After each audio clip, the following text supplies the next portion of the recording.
Welcome to the Embodied Empath Podcast, the space where sensitive, intuitive women learn to regulate their nervous system, heal anxiety, and live with grounded confidence. I'm your host, Valerie Lundgren. Let's begin. Okay, I want to start with something I see all the time. A woman finally sets a boundary. She says no, she asks for her space, she speaks honestly about what she needs. And for a moment, it feels good. You feel clear, you feel grounded, you just feel right. And then the guilt hits. That drop in your stomach, the replaying of the conversation, the second guessing, well, maybe I should. Was that too much? Did I hurt them? Maybe I should fix it. I could just say yes. That's not that big of a deal. And you start minimizing your own self. And suddenly, the boundary that felt strong starts to feel wrong. If you've experienced that, you're not alone. Welcome back to the Embodied Empath Podcast. I'm Valerie, and today we're going deeper into why boundaries can feel so uncomfortable, especially for empaths and sensitive women. So let's go ahead and start here. Guilt after a boundary is not a sign you did something wrong. It's a nervous system response to your perceived disconnection. So your body is not asking, was the boundary healthy? Your body is asking, am I still safe in this relationship? Because for many of us, safety and connection got wired together very early. So here's the science behind what's going on. Your nervous system is constantly scanning for safety. This happens through something called neuroception. This is your body's subconscious ability to detect threat or safety. And here's the key. So your nervous system has this disconnection that can feel like danger. So especially if you grew up in an environment where you had this love felt conditional, or conflict led to withdrawal, or emotions weren't safe to express. You also might have had to stay agreeable to stay connected. Your body learned that connection equals safety and disconnection equals risk. Okay. So when you set up a boundary and someone becomes quiet or distant or annoyed or disappointed or shows some sort of emotion that is not happy, your nervous system doesn't interpret that as a normal relational discomfort. It actually interprets it as something is wrong and I need to fix it. And that signal is what we feel as guilt. So empaths will feel this a little bit more intensely. Yeah, unfortunately, because as an empath, we don't just understand emotions, we feel them inside our body, right? This is partly due to our heightened mirror neuron activity and our increased emotional attunement. We also have a more sensitive amygdala. This is our threat detection area, and a highly active vagus nerve response to social cues. So that means when someone else feels uncomfortable, your body will register it immediately. Their tension becomes your tension. Their disappointment becomes your heaviness. Their silence becomes your anxiety. So when you set a boundary, you don't just see their reaction, you feel it internally. And the nervous system says, make it stop.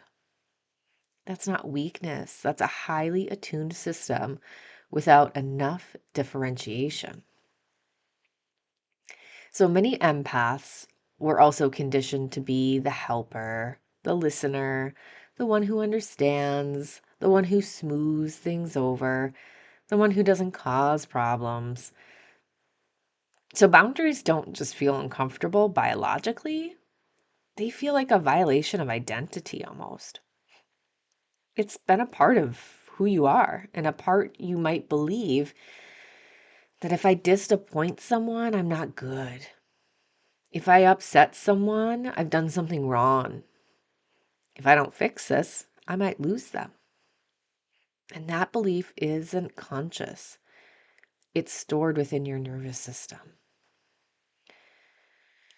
After a boundary, you might notice the urge to over explain yourself, soften it, take it back, apologize, reassure them, fix their feelings.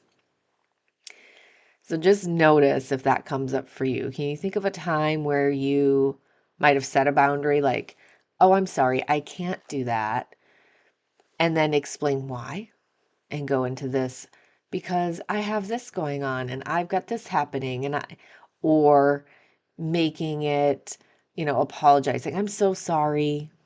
I can't do that for you. How can I make it up for you? I could do it again next time.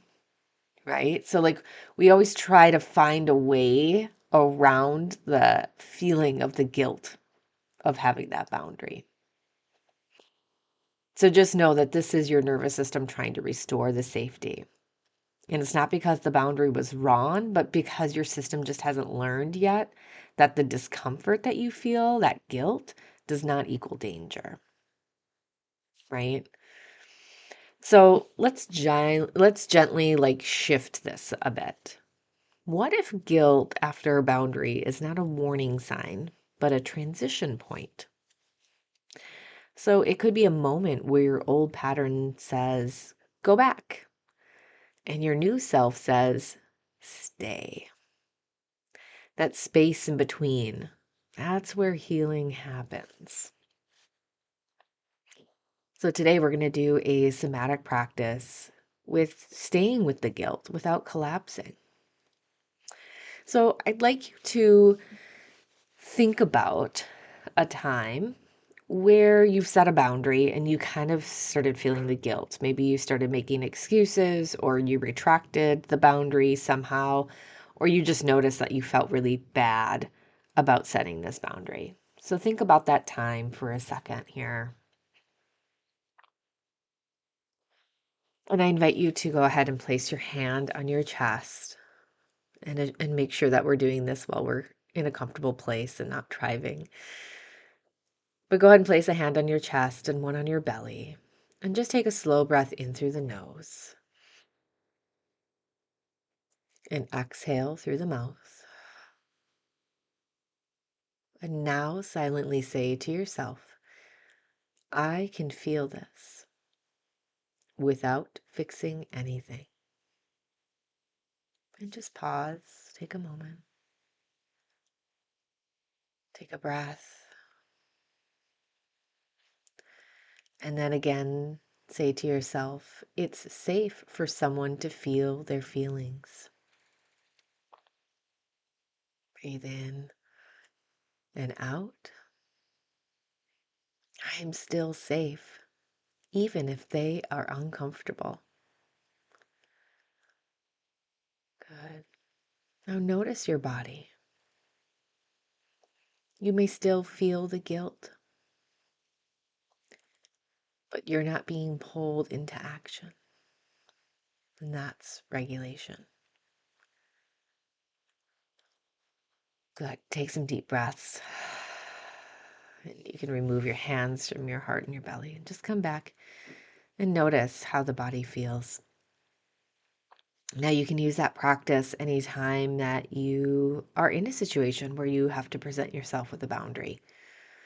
And you can do this gentle somatic touch back with your body before you respond to a question or to a boundary.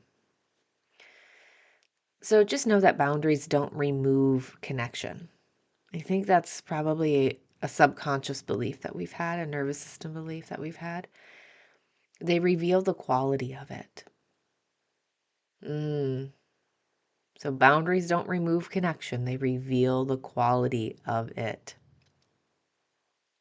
Healthy relationships can tolerate honesty, space, limits, individuality, When we're in unhealthy dynamics, they depend on overfunctioning, self-abandonment, and emotional management.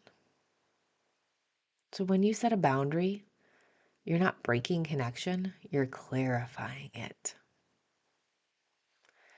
This is you stepping into your power, stepping into your needs finally, and your wants, your desires.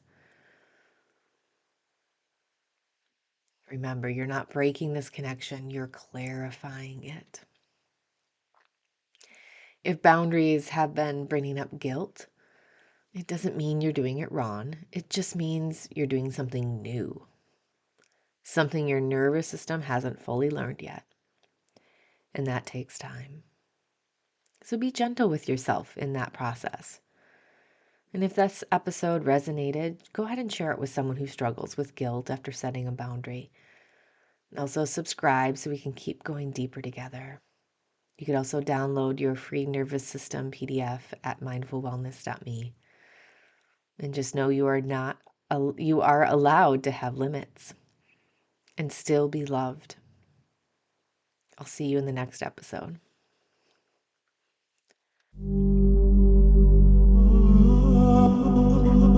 This episode supported you. Share it with another empath who needs it. And if you're ready for deeper work, somatic coaching, nervous system healing, or my Embodied Reset program, just visit mindfulwellness.me. Your healing is not a solo journey. See you next week.